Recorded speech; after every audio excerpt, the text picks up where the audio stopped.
Now, you may ask questions. Let's first give the opportunity to students and teachers, since we are in a school setting.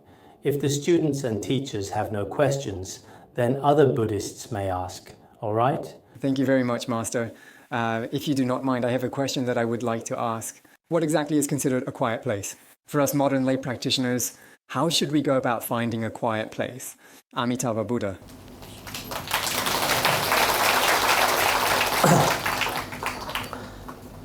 A quiet place. If you have a room at home, just close the door and settle in. That day, in a crowded, noisy city, I saw a remarkably quiet place after the door was closed. A devoted spiritual practitioner wrote a message on the door himself in thoughtful solitude.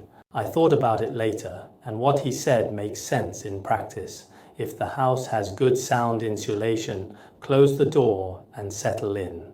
Set a time for yourself to turn off your phone for a while so that it can become a quiet place for meditation. Even an hour can bring peace to the mind. Hello Khenpo, I am a senior high school student from Wanjiang Middle School in Dongguan, Guangdong. Some people around me have a very basic and perhaps fundamental understanding of Buddhism. As a student, how should we interact with the people around us in our daily lives to explain the meaning of Buddhism in a better and simpler way? Many people around you want to cultivate an interest in Buddhism, but how do you educate them wisely? In fact, every one of us faces this problem. If you want to benefit others with Buddhism, first, as I mentioned earlier, you must study it yourself, sincerely and thoroughly. After learning, you will gain something valuable from it. When you truly gain knowledge and understanding from it, then, quite naturally, what you possess will naturally be passed on to others. At that point, you will find different ways to approach it based on your own unique situation. If you haven't studied yourself, if you haven't practiced yourself, practice is especially very important. Many of us lay practitioners just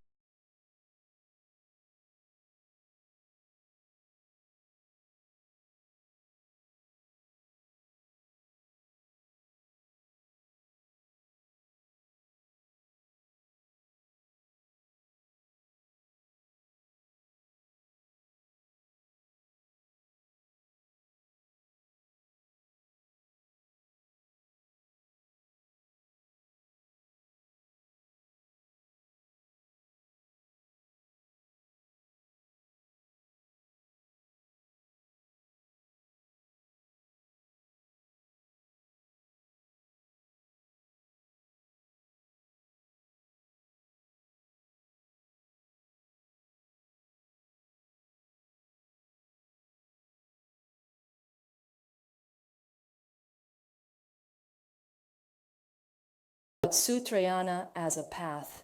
In Sutrayana, you have to slowly grind away at the bottle with consistent effort over time until you wear it through at last. Only then can the gas inside come out and mix with the air. But with Vajrayana, you just need a hammer. One strike and the problem is solved. The bottle is smashed immediately. The gas inside can instantly come out and mix with the air. Is that what it means? in a certain sense, you could say that, as it were. I can't distinguish Vajrayana and Sutrayana. Because sometimes you can actually put it this way about Vajrayana and Sutrayana. Sutrayana, in particular, explains things slowly and gradually through extensive and detailed theories. Vajrayana, on the other hand, uses a very simple principle to explain things directly. But for this kind of teaching to truly work, you must have a special kind of wisdom as your foundation. Otherwise, it's very difficult to immediately grasp the state of sudden enlightenment. So I'm currently considering whether to study Vajrayana or Sutrayana. Of course, I actually want it quick. Then you should study Tantric Buddhism.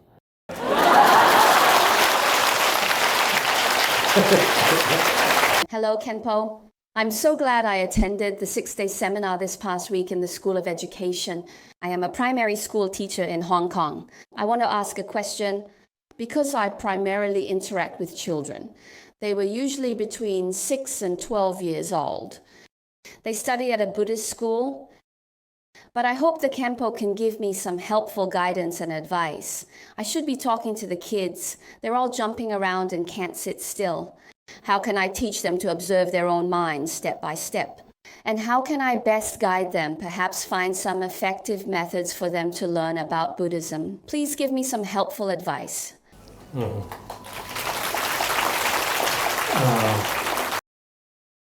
Actually, I really envy Hong Kong in this regard. A few days ago, Dr. Wang from the School of Education, he also attended a Buddhist primary school when he was young in his hometown years back. He showed us a meaningful photo of himself in primary school on his PowerPoint presentation during the lecture he gave. Now he has become a university professor with academic achievements in his field. Actually, in some places, people say that religious ideas are unhealthy for children from a young age in their development.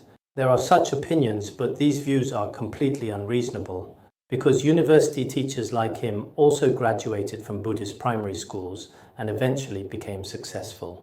Moreover, their mindset, which is entirely and fundamentally different. So, Buddhist primary schools, I have been to Malaysia and Singapore before. They have many Manjushri primary schools and Amitabha primary schools. When I heard these names, I was especially delighted. Later, when I returned to my hometown, we set up a novice monk school in the temple and called it Manjushri Primary School. Later, the school established by Khenpo Sodargye was also called Manjushri Primary School. I don't know, maybe he learned it from there as well in his early education. So I really envy Buddhist primary schools like yours and their teachings. If I had attended a Buddhist primary school from a young age, I would probably have some real skills by now in my practice and understanding. Just now you mentioned that children are always jumping around. How do you teach them? I think there are ways, because it's really hard for them to completely calm their minds. It's impossible to expect children aged 6 to 10 to meditate daily and not think about anything. If you whip anyone who moves even a little, that's just not realistic. There are definitely challenges, but it's possible to let them jump around while reciting refuge in the Buddha and the Dharma. As they do this, they plant virtuous roots, and that's very good. Hello, Master. I am a student majoring in materials processing at Guangdong University of Technology. After listening to your lecture just now, I feel deeply moved. Usually, my mother always patiently teaches me to cultivate myself and nurture my character, but I never really listened. Now I want to start from what you just said, that is, to begin with theory. But there are so many books out there. How do I choose a book that can develop my thinking and inspire me to reflect? Also, I have a request. Because it's a bit troublesome for us to come all the way from Guangdong. I was wondering if, when you have time, Master, you could come to Guangdong for a visit. Many of my classmates would love to attend your lectures. Thank you. First, I truly believe that if you can change your perspective, even just a little, through our current shared learning experience, that transformation in understanding is very important. A couple of days ago in our seminar, some students didn't believe in Buddhism at all. But later, after everyone interacted, they started to believe in Buddhism and began to change their own destinies. This is really wonderful. If you truly want to pursue your studies in the future, I often give this advice to many people. There is a book called The Words of My Perfect Teacher in Tibetan Buddhism, and also Luminous Wisdom, written by Khenpo Sodargye. There are quite a few books in this series. But these books are probably the most useful and beneficial for beginners starting their study. As for going to Guangdong or anywhere else in the region for teachings, whether the conditions will come together is hard to say at this point. If it's a bit troublesome for you to come here, it might also be troublesome for me to go there given the circumstances.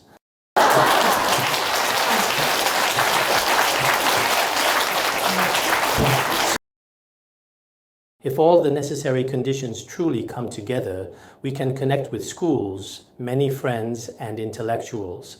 I'm always willing to engage in such meaningful exchanges.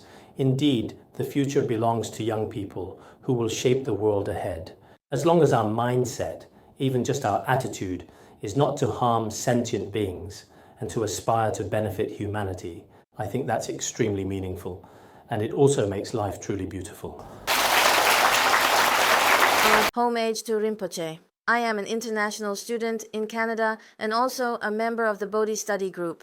A couple of days ago, when I attended the World Youth Buddhist Symposium, I discussed a question with a Dharma brother about shamatha, calm abiding meditation. It means neither following your thoughts nor rejecting your thoughts. But then, what exactly is the difference between this and just spacing out? Generally, when we practice shamatha and vipassana, this is found in both the traditions of Vajrayana and also in Zen Buddhism. We don't recall past thoughts, nor do we anticipate future thoughts. And in the present moment, we don't let our minds wander aimlessly. At this time, in fact, this kind of practice can effectively cut off all sorts of discursive thoughts and mental distractions that we usually have.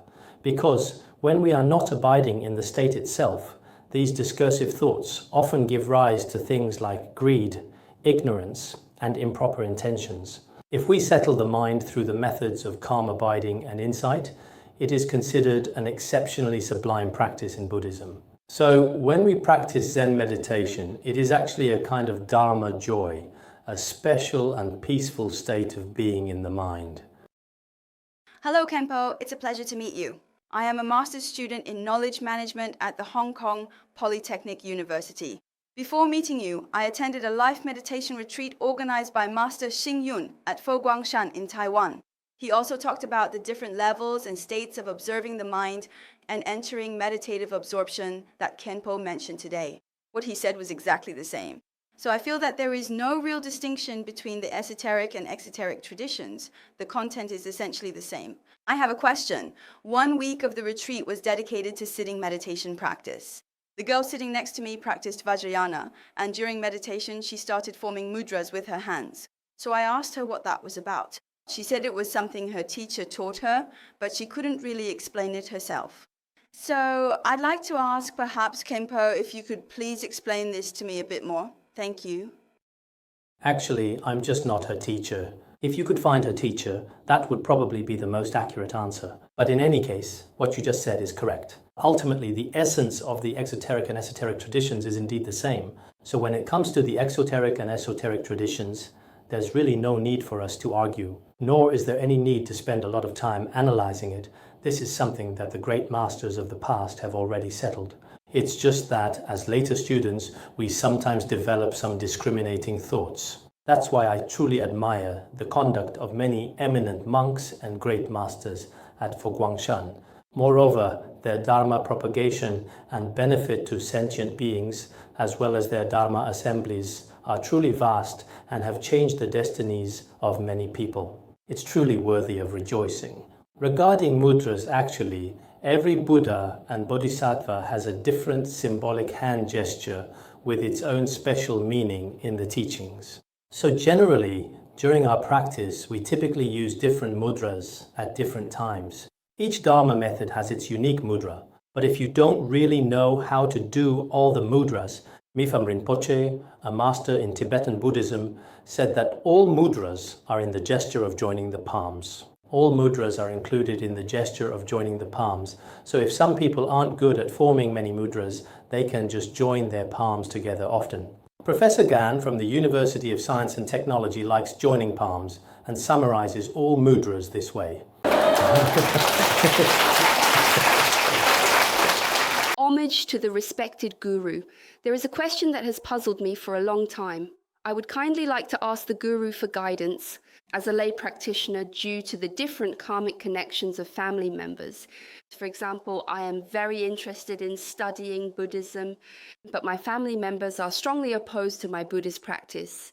They are especially against me going out for group practice or study sessions. What should I do in this situation? Thank you. At times like this, you should use your wisdom and skillful means in dealing with it. On one hand, in families with different backgrounds, some people may give up their own faith. I personally think this is not right because everyone's karmic connections and circumstances are different from each other. In fact, others do not actually have the right to take away someone else's faith. I have personally visited some Western countries before. In many Western countries, people especially respect the religious beliefs of their family members. For example, I know a family where there are 3 members with different religious beliefs. They all live together harmoniously and respect each other. I believe in Christianity, you believe in Catholicism, and he believes in Buddhism.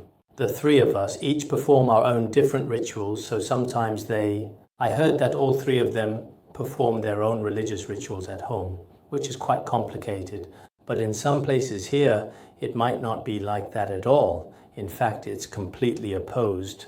There are a few rare cases, including some intellectuals I spoke with yesterday. They said that the Buddhist shrine at home has been dismantled many times. After it is dismantled, after a short while, once some consensus is finally reached, they begin to rebuild it again. Through a long period of ongoing struggle, they eventually achieve a well-deserved victory. So I think that studying Buddhism inevitably comes with various difficulties. Even when Shakyamuni Buddha attained enlightenment, there were all kinds of apparent obstacles. In principle, we must never give up our own faith. Sometimes outwardly, we go along with others or listen to what they say. We also shouldn't let relationships become strained. Otherwise, as someone mentioned yesterday, if we're not compassionate to our family but go to the mountains or temples to cultivate great compassion, that might not be very good either. Because if you show no compassion to your family and abandon all your loved ones, then go elsewhere to volunteer or do good deeds, there may be something wrong with the method. So the approach is very important. Hello, Venerable Khenpo. I have a very direct personal question. Where do you come from? I'm from Nanjing in Jiangsu province on the Chinese mainland. I'm a student at Jiangsu University of Economics and Trade. My question is, like you, I truly love books and especially enjoy the process of studying. However, I have a bit of confusion. How can I make this love of learning even more steadfast and enduring? How can I develop a little more genuine joy in the process of learning? I humbly ask for your guidance, Master. Actually, in fact, some aspects of learning are, in some ways, closely related to one's past lives too. Some people especially love reading books. Some people really dislike reading. As soon as they see a book, they get sleepy. But I think that during student years, many people probably really enjoy reading books. But once you enter society, grow up, and have all sorts of family duties and responsibilities, some people's confidence starts to fade. Many of my classmates used to really love reading books when we were in school, but if you ask them about it 20 years later, you may find that they haven't read a book. They haven't even picked up a book in quite a long time. I said perhaps it's the many temptations of family life and also some of the pressures that come from society. In the future, we should often treat reading as a truly wonderful way to enjoy and appreciate knowledge. I feel that after reading, many worries disappear, no matter what kind of book it is. Of course, I think books on Vajrayana Buddhism are the best, but if that's really not possible, some valuable and insightful worldly knowledge is also quite meaningful to read and study. So, for any idea to continue, you first need to understand its merits and benefits. If we know that something is truly good, no matter how tired or how hard it gets, we'll still be willing to keep doing it. But if you feel that there's no real point in continuing with that kind of mindset, you probably won't keep reading. So this kind of passion and diligence in learning, I think, is what many intellectuals today should most aspire to achieve and develop over time. Amitabha Buddha, I pay homage to the Guru. I am currently an undergraduate student from Harbin University of Commerce, located in Harbin.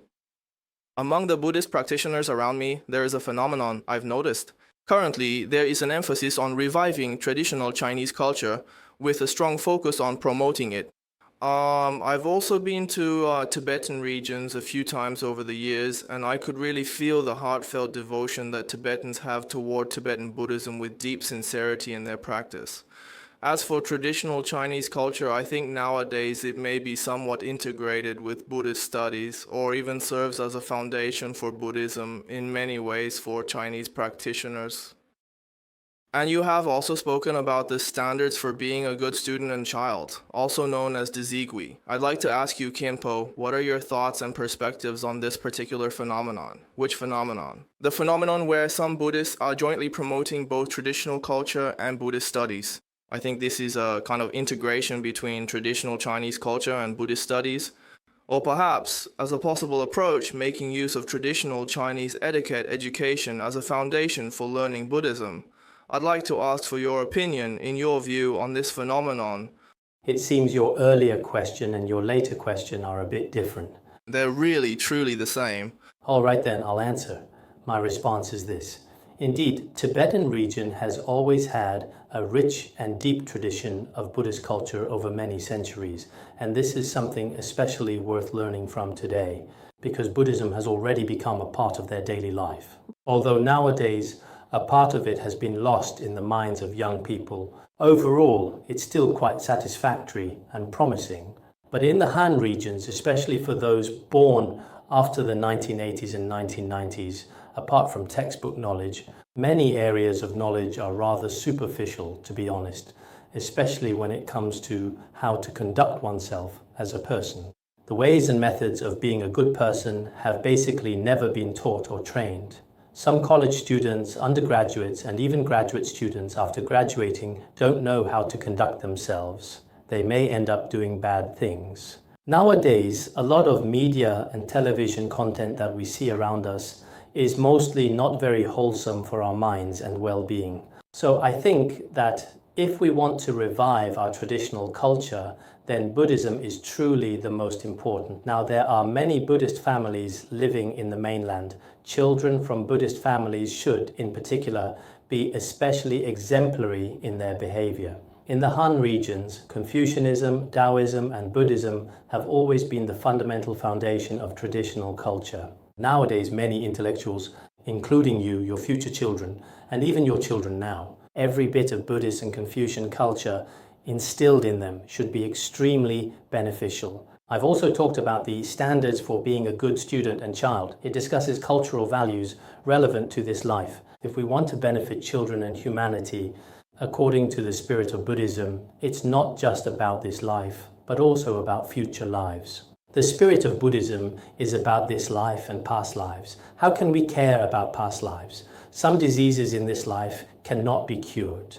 This happened because the person did serious negative karma in a past life. So, for many problems in this life that we truly cannot solve, we will observe that the root of the illness lies in a past life.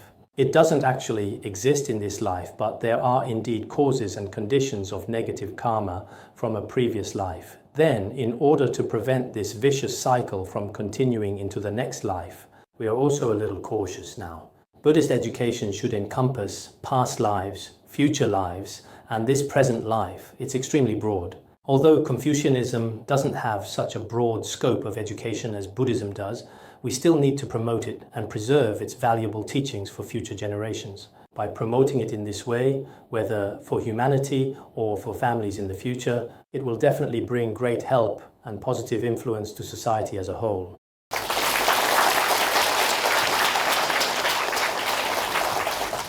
Hello, Khenpo. I am from the Department of Mechanical Engineering at Hong Kong Polytechnic University. I have two questions I'd like to ask you. The first one is, the saying now goes, good people are rewarded and evil people are punished. But it seems that good people are often the ones who suffer these days. For example, my dad is kind-hearted, but he seems to usually suffer losses. So, what's your personal opinion on this matter? My second question is about a classmate's grandmother who used to eat vegetarian food at a temple in the mountains. 50 years after she passed away, her body perhaps astonishingly remained incorrupt, like a golden body. So the locals made her body into a golden statue for people to worship in the community. I'd like to ask what you think about this from your understanding. What should her descendants do to perhaps make things better in terms of practice and merit? Thank you. First of all, regarding the well-known saying, good people are rewarded, this is fundamentally true in principle.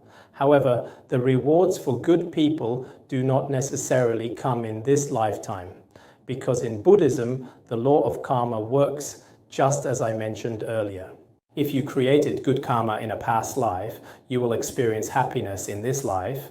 If you created bad karma in a past life, you will experience suffering in this life. So I suspect that your father created some serious karma in his past life, and he is now bearing the consequences. But the good deeds he does now will bring him happiness in his next life. So Generally speaking, people who do not like to study very much usually tend to get poor grades when they take exams. If he starts studying hard and puts in more effort from now on, he will likely do better in the next exam. It's a kind of repeating cycle like this. No cause and effect can happen instantly, just as a farmer cannot expect crops to mature right after planting them. Not all good people will necessarily see their rewards in this lifetime. Some rewards are seen in the next life, and some even later. It continues. You may need to learn more about the law of cause and effect. Right now, many people only have a superficial understanding. Good deeds are rewarded, evil deeds are punished. So why don't I see the results of my good deeds now? Just like eating food requires a process of digestion over hours, the law of cause and effect also takes time to ripen naturally. And regarding the case you just mentioned, some treatises in Tibetan Buddhism also discuss this in detail. When a true practitioner passes away, sometimes their body does not decay, and many relics appear after some time passes.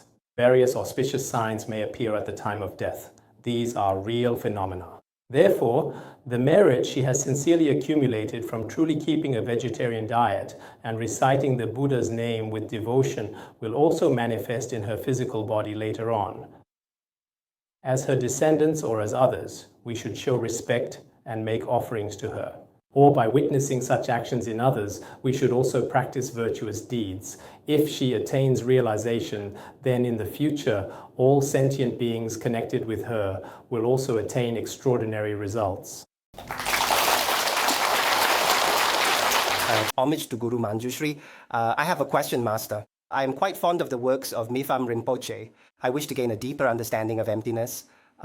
Should I read The Beacon of Certainty, or is it better to read The Lamp That Dispels Darkness, Direct Instructions on the Nature of Mind and All Phenomena by the Accomplished Elder? Another question, I would like to request the oral transmission of the Great Cloud of Blessing from the Master, because I recite it every day. Thank you. Both of these treatises are excellent, as you may already know. I'll recite the Great Cloud of Blessing for you at the end, for your benefit, okay? Hello, Khenpo. I am a student who graduated from the Department of Humanities and Bilingual Studies at the Hong Kong Polytechnic University. I'm asking a question on behalf of my cousin. She graduated from a University of Chinese Medicine this year and is now working in a hospital. She wants to know how she can use Buddhist teachings to help patients alleviate their suffering. Thank you. 谢谢.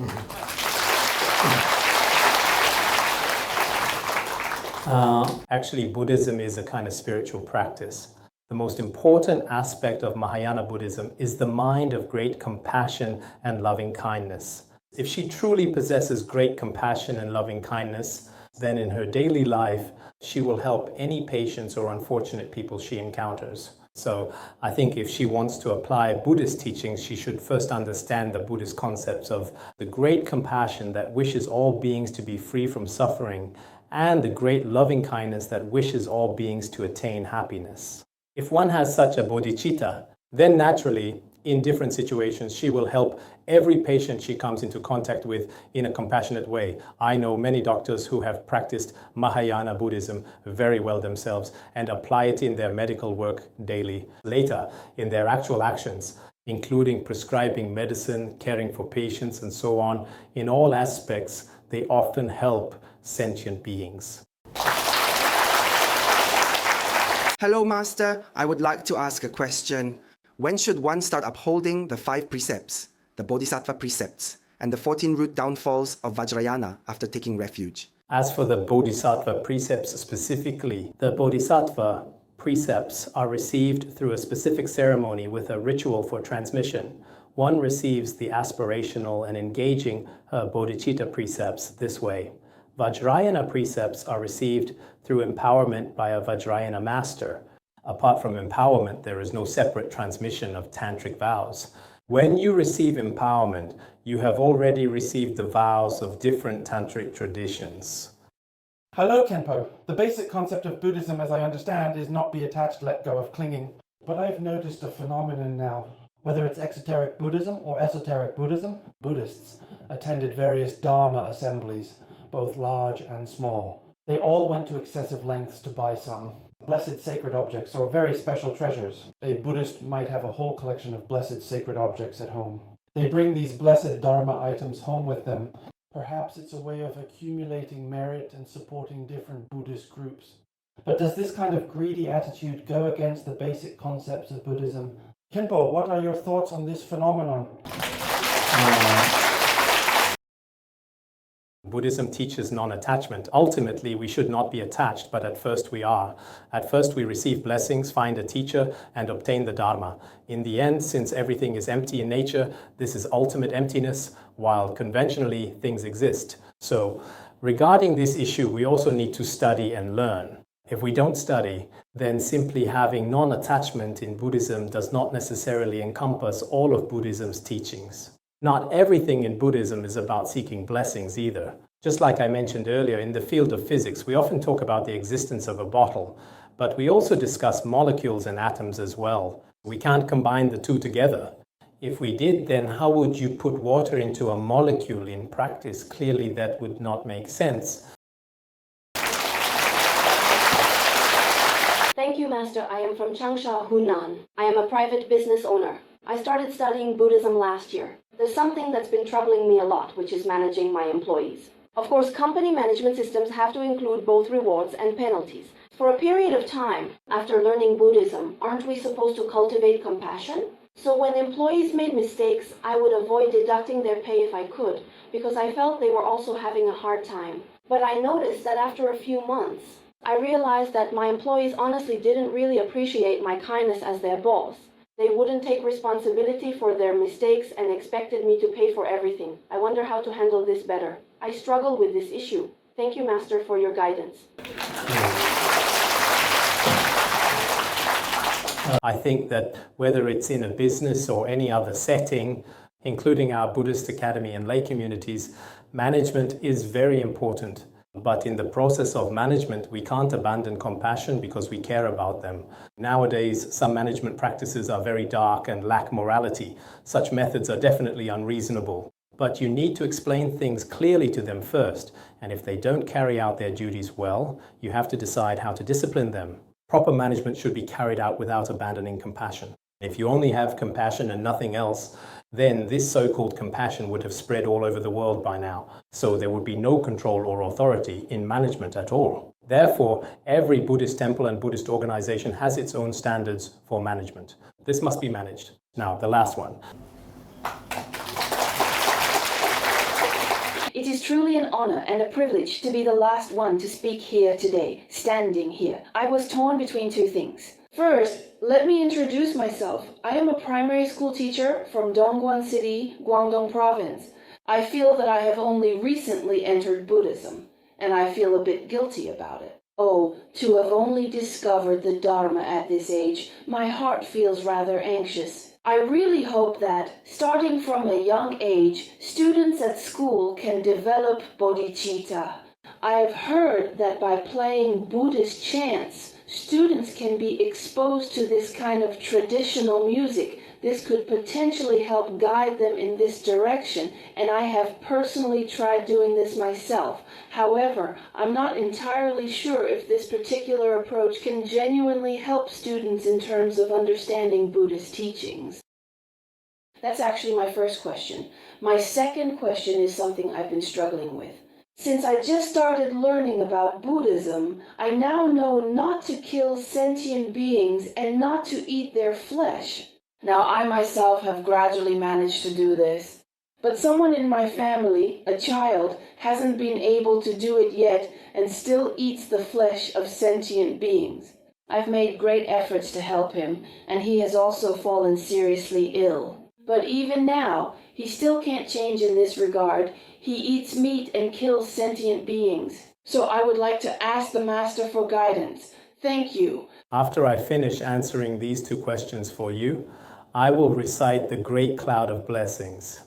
After that, we will consider tonight's session finished. I don't know. She's been standing there the whole time. She must have a lot to say.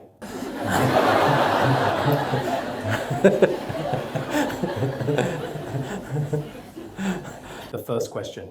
As a primary school teacher, it's truly important for you to develop such a bodhicitta. What you just said is absolutely right. Why do I sometimes especially like to go to universities nowadays? Some universities aren't very welcoming, but if they invite me, I still go. Even if I sense that their attitude isn't particularly great, I still go. My purpose in going is many young people actually have a karmic connection with Buddhism, but after missing such opportunities, they might only reflect on it when they're 70 or 80 or maybe in their 50s or 60s. By that time, they may have already accumulated a lot of negative karma. So having such an opportunity at the very beginning is truly wonderful. That's why when it comes to schools and students, I really do, as long as there is a karmic connection with Buddhism, it's especially important for all of us to make an effort. But regarding your approach, I think you might need to pay attention. Especially in mainland China, if you frequently recite Buddhist chants with students in elementary school, perhaps if your party secretary finds out, you could be punished. So, in terms of certain methods, most teachers generally don't mention Buddhism.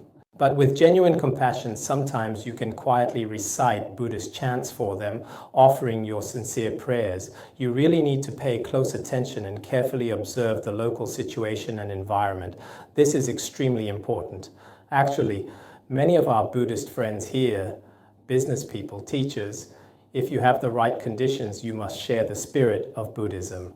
To talk about Buddhism, you need to understand it yourself. If you see it as superstition, or if you have not gained anything from it, you also will not discuss it. So here in Hong Kong, I think the space for freedom is especially good. In every school, across different educational settings, how to talk about Buddhist principles is not strictly controlled in terms of content. But some people might really not have much interest in this area, because here things have been relatively open since early on.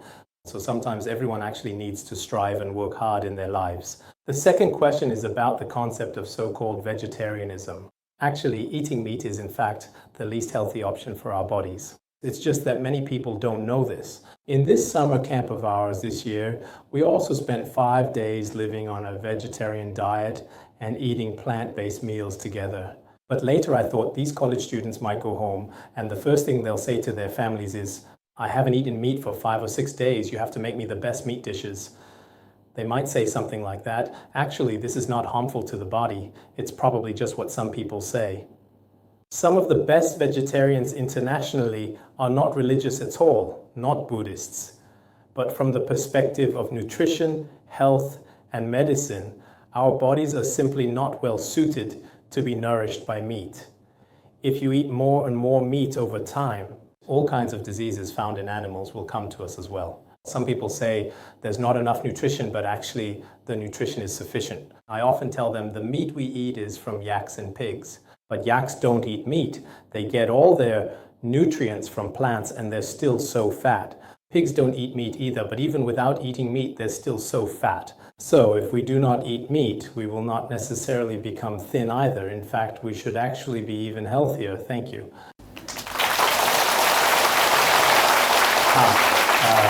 Lastly, I will now briefly recite the transmission very quickly. This will be our final response. You don't need to recite it.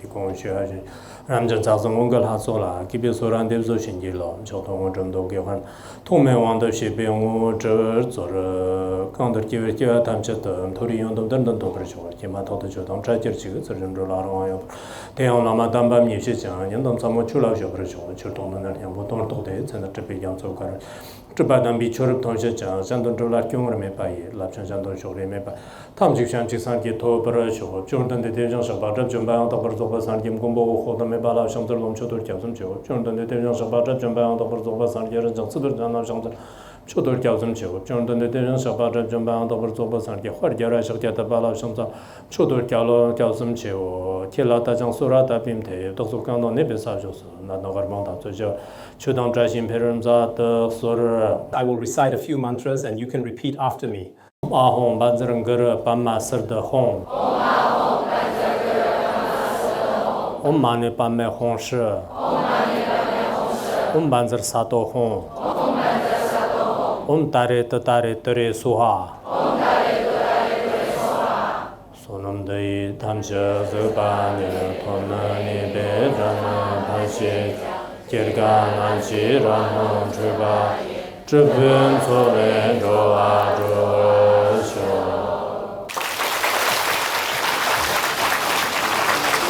We're almost out of time today. I believe everyone is also very grateful for the Master's wonderful talk today. Everyone has benefited greatly as well. This Dharma teaching journey by the Master has now come to an end. We sincerely look forward to the Master's next lecture for us. Now everyone please stand up.